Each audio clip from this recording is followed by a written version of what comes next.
Hello student, स्वागत है आपका गुरुकुल ज्ञान के मैथ क्लास में। आज का यह वीडियो काफी इंपॉर्टेंट होने वाला है क्योंकि आज के इस वीडियो में हम जितने भी प्रश्न लेंगे सभी महत्वपूर्ण प्रश्न होंगे जो एग्जाम की दृष्टि से काफी इंपॉर्टेंट है और इसी पैटर्न पर आधारित प्रश्न पूछे जाते हैं। तो चलिए समय नष्ट न करते हुए हम लेते हैं पहले प्रश्न को और देखते हैं कि यह आसान तरीके से कम समय में इस तरह के प्रश्नों को कैसे हल किया जा सकता है। तो चलिए हल करते हैं पहले प्रश्न को। पहला प्रश्न कह रहा है कि एक पाइप किसी टंकी को 4 घंटे में भर सकता है जबकि दूसरा पाइप भरी टंकी को 10 घंटे में खाली कर सकता है।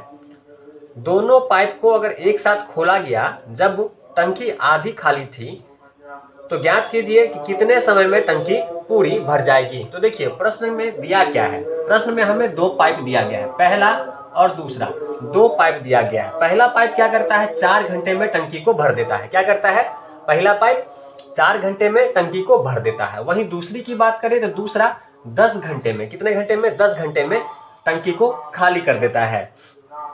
इसके बाद कह रहा है कि अगर दोनों पाइप को एक साथ खोला गया जब टंकी आधी खाली थी तो कितने समय में टंकी पूरी भर जाएगी, हमें यह बताना है। तो सबसे पहले तो हमें यह जानना पड़ेगा कि भैया टंकी है कितने की, टंकी है कितने लीटर की। तो क्या करेंगे, इस दोनों का एलसीएम लेंगे तो हमें मालूम चल जाएगा कि टंकी कितने लीटर की है।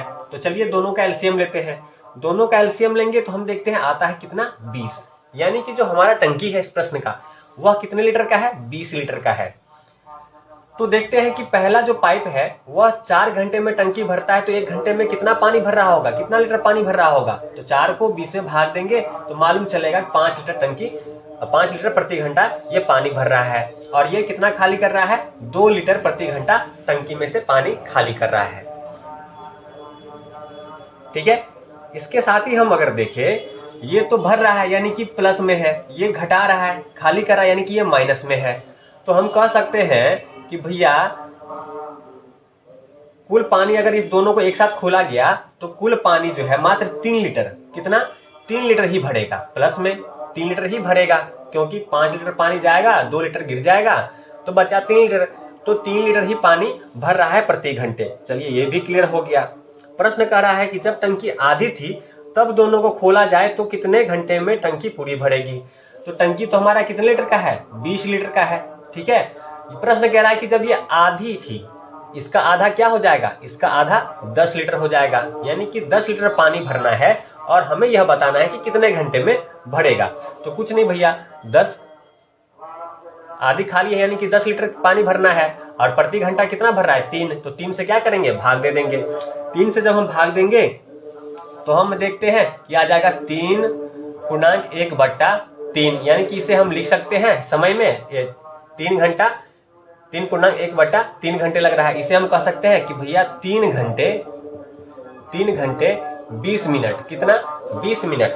20 मिनट में क्या होगा, पानी भर जाएगा। 3 घंटे 20 मिनट में क्या होगा, हमारा टंकी भर जाएगा और यही क्या होगा, हमारे इस प्रश्न का सही उत्तर हो जाएगा। यही क्या हो जाएगा, हमारे इस प्रश्न का सही उत्तर हो जाएगा। तो चलिए अगले प्रश्न को लेते हैं और यह काफी महत्वपूर्ण प्रश्न था। इस प्रश्न का अभ्यास अवश्य कर लें। इस तरह के प्रश्न बार बार पूछे जाते हैं इसलिए इन प्रश्नों का अभ्यास करना अनिवार्य हो जाता है। तो चलिए लेते हैं अगले महत्वपूर्ण प्रश्न को और उसे हल करते हैं।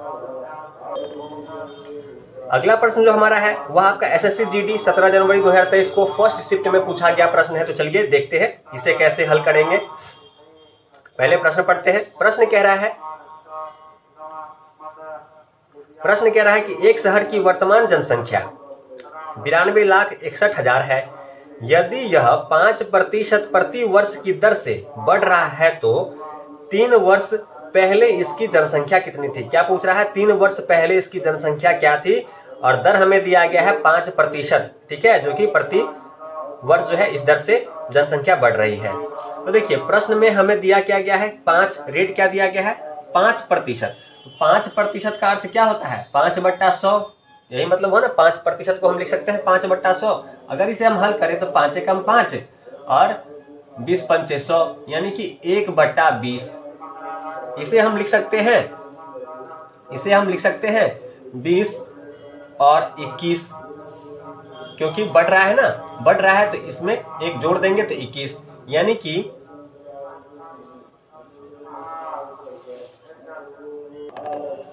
यानी कि 5 के दर से 20 क्या हो जाता है, 21 हो जाता है। ये हम कह सकते हैं कि 1 वर्ष का। मुझे क्या निकालना है, 3 वर्ष पहले का, तो तीनों का क्यूब कर दीजिए। 3 वर्ष पहले का है तो दोनों का क्यूब कर दीजिए। इसका क्यूब करेंगे तो हमारा आ जाएगा 8000। कितना आ जाएगा, 8000 आ जाएगा। वहीं हम इसका देखें तो 21 का अगर हम क्यूब करेंगे तो 9261, कितना, 9261 आएगा। यही आएगा ना, 9261 आ जाएगा। अब हमें ये बताइए, ये हमारा वर्तमान का हो गया बढ़ा हुआ, और ये पहले का है। तो पहले अभी का, अगर अभी की हम बात करें, यानी कि अगर हम देखें तो अभी क्या कह रहा है, 9261 हमारे इस इक्वेशन का हो गया, हमारे इक्वेशन का। और प्रश्न अनुसार वर्तमान जनसंख्या कितनी है, 92,61,000 कितना है, 92,061 लाख। ठीक है, 61 लाख यही दे रखा है वर्तमान। तो चलिए, जब 92,61 जो है 92,61,000 के बराबर है, तो हमें इसकी वैल्यू निकालनी है। तो हमें मालूम चल जाएगा पहले की जनसंख्या, 3 वर्ष पहले की जनसंख्या कितनी है। तो अगर हम 8,000 का वैल्यू निकालें तो क्या करना पड़ेगा, 92,61,000 में 9261 से, और निकालना मुझे 8,000 का वैल्यू है तो गुना करना पड़ेगा 8,000 से, हमें 8,000 से गुना करना पड़ेगा।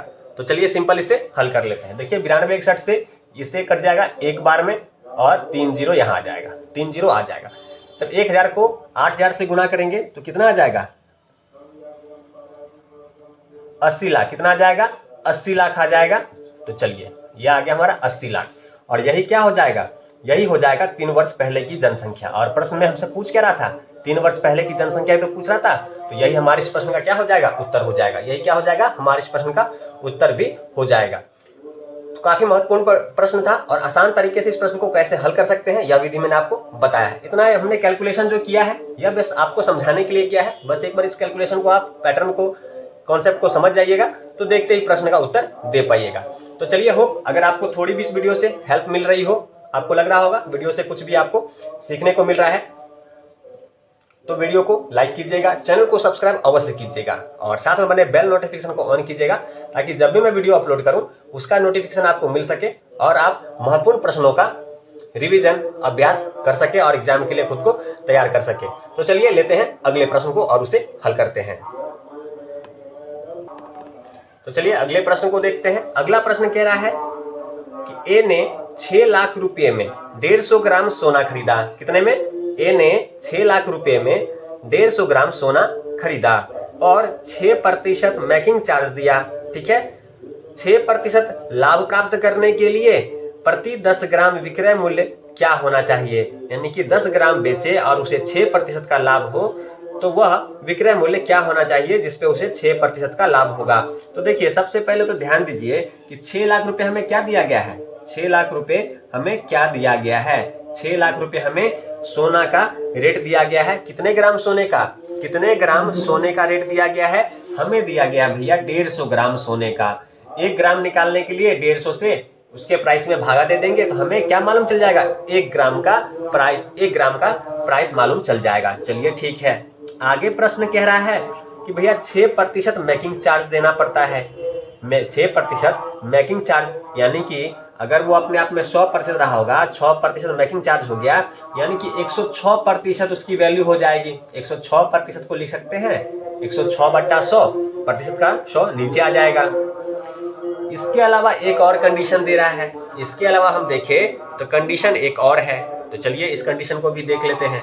आगे कह रहा है प्रश्न कि भैया 6% का लाभ भी चाहिए, 6% का लाभ चाहिए। तो 6% का अगर लाभ चाहिए तो 100 का सामान 106 में बेचना पड़ेगा, तो ये भी हमारा 106% हो जाएगा। 106% को लिख सकते हैं 106/100। तो चलिए, ये तो 1 ग्राम का हो गया। 1 ग्राम पे 6% आपने मेकिंग चार्ज दिया, 6% आप लाभ कमाएंगे, तो ये तो 1 ग्राम पे कमाएंगे ना। प्रश्न हमसे क्या पूछ रहा था, प्रति 10 ग्राम पे कितना लाभ कमाएंगे। तो प्रति 10 ग्राम का निकालना है तो कुछ नहीं भैया, गुना कर दीजिए 10 से, तो 10 ग्राम का हमें रेट पता चल जाएगा, विक्रय मूल्य पता चल जाएगा। तो चलिए अब इसे हल कर लेते हैं। अगर हम इसे हल करें तो देखिए भैया 0 से तो एक 0 ये कट गया, ठीक है, 0 से ये 0 कट गया। वहीं हम देखें तो 15 से ये कट गया, 15 चौका 60 और 3 0 इसका यहाँ पे आ गया। चलिए इसका 2 0 से ये 2 0 चला गया, 1 0 से हमने इसका 1 0 हटा दिया और 1 0 से हमने इसका भी 1 0 हटा दिया। तो नीचे क्या बचा? नीचे कुछ नहीं बचा, नीचे हमारा कुछ नहीं बचा, ऊपर बचा है 4, 106 और 106। तो 4 गुने 106 गुने 106, इसे हल करेंगे तो हमें क्या मालूम चल जाएगा? 10 ग्राम का विक्रय मूल्य पता चल जाएगा। जब हम इसे हल करेंगे तो आ जाएगा हमारे सामने कुछ जो आएगा, यह गुना करके आएगा 44,944। यह क्या हो जाएगा? प्रति 10 ग्राम सोने का विक्रय मूल्य हो जाएगा 6% मेकिंग चार्ज देने दिया वो भी, और 6% का लाभ होगा वो भी। सब जोड़ने के बाद उस 10 ग्राम सोने का मूल्य जो हो जाएगा वो है 44,944 रुपए। तो काफी आसान प्रश्न था, पर काफी महत्वपूर्ण प्रश्न था, एग्जाम की दृष्टि से काफी महत्वपूर्ण है, इसलिए इस तरह के प्रश्नों का अभ्यास अवश्य करें। तो चलिए ऐसे महत्वपूर्ण प्रश्नों के साथ हम लगातार मिलते रहेंगे। होप आप चैनल को सब्सक्राइब कर चुके होंगे। तो मिलते हैं अगले वीडियो में, तब तक वीडियो देखने के लिए आपका धन्यवाद।